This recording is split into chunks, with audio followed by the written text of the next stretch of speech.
Toilet seat यानी कि negativity, negative energies और नेगेटिव एनर्जीज यानी कि कुंडली में बढ़ता हुआ राहु का दुष्प्रभाव। ये कुंडली के अंदर जिस भी घर में बैठा है ठीक वही प्लेसमेंट टॉयलेट की आप लोगों के घरों में हो जाती है। तो राहु की उपस्थिति यानी कि टॉयलेट सीट की उपस्थिति को कहीं पे भी करेक्ट करना बहुत ज्यादा जरूरी है। ये जो टेप्स और पट्टियां लगाते हैं ये टेम्परेरी 2-4-5 दिन का खेल है, इससे ऊपर कोई खेल नहीं है। और टेप्स जब लगाते हो ना तो कहीं ना कहीं आप उल्टा नेगेटिविटी का शिकार हो जाते। और जो लोग नहीं कर सकते उनको क्या करना है, सबसे पहले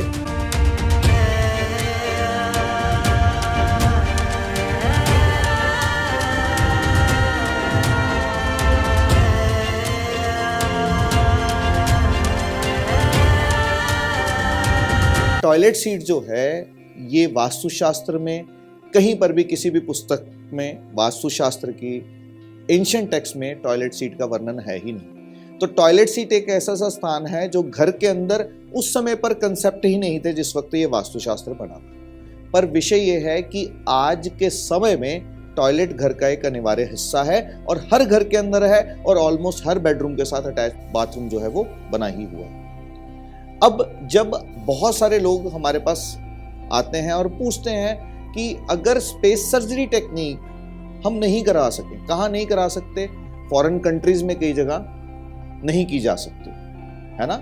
कई बार किसी का रेंटेड अकोमोडेशन है तो भी स्पेस सर्जरी टेक्निक नहीं की जा सकती। तो एल ब्लॉकर का तो इस्तेमाल कर सकते हो। एल ब्लॉकर के इस्तेमाल से आप टॉयलेट सीट की नेगेटिव एनर्जीज को कंट्रोल कर सकते हो।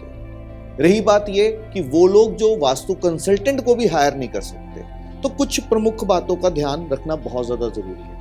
और वो क्यों जरूरी है, क्योंकि टॉयलेट सीट यानी कि नेगेटिविटी, नेगेटिव एनर्जीज और नेगेटिव एनर्जीज यानी कि कुंडली में बढ़ता हुआ राहु का दुष्प्रभाव।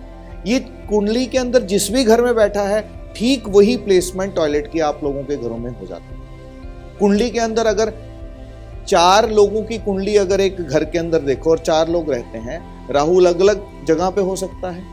ठीक वैसे ही दुष्प्रभाव आपको घर में अलग अलग जगह राहु की उपस्थिति में दिखेंगे। कहीं टॉयलेट होगा तो कहीं डस्टबिन होगा तो कहीं ऐसी ही गंदगी रखी होगी। तो राहु की उपस्थिति यानी कि टॉयलेट सीट की उपस्थिति को कहीं पे भी करेक्ट करना बहुत ज्यादा जरूरी है। Space surgery technique is the ideal way. ये जो टेप्स और पट्टियां लगाते हैं ये टेम्परेरी 2-4-5 दिन का खेल है, इससे ऊपर कोई खेल नहीं है। और टेप्स जब लगाते हो ना तो कहीं ना कहीं आप उल्टा नेगेटिविटी का शिकार हो जाते हैं। हाँ, इतना है कि आपने किसी कंसल्टेंट को हायर किया और उसको आने में समय लगता है तो तब तक के लिए 2-4 दिन के लिए टेप्स ठीक। और जो लोग नहीं कर सकते उनको क्या करना है, सबसे पहले तो वॉशरूम यानी कि अगर हम कमोड की बात करते हैं, कमोड के आसपास के वातावरण को हमेशा साफ सुथरा रखना। साफ सुथरा रखना है मतलब वॉशरूम में गंदगी कब होती है, जब पानी खड़ा रहता है। तो हमेशा ये क्या होना चाहिए, सूखा हुआ होना चाहिए, ड्राई होना चाहिए वॉशरूम। वहां पे पानी बिल्कुल भी रुका हुआ नहीं होना चाहिए।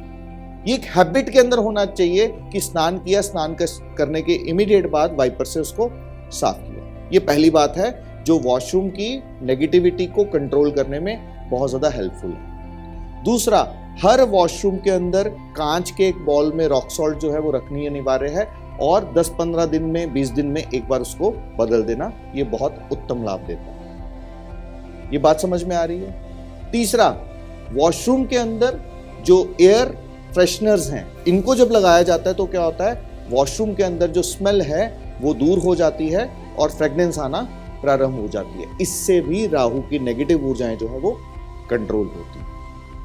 फंग शुई के अंदर ये कंसेप्ट है कि वॉशरूम के अंदर अगर नेगेटिविटी ज्यादा है, अगर आपको लगता है और ट्रीट नहीं करा रहे नहीं या नहीं करा सकते, तो उस घरों में वहां पर वॉशरूम के अंदर स्नेक प्लांट रखने से वॉशरूम की जो नेगेटिविटी है वो क्लीन होना शुरू होती है। वॉशरूम के जो डोर्स हैं आपके वो हमेशा बंद रहें, वो खुले ना रहें।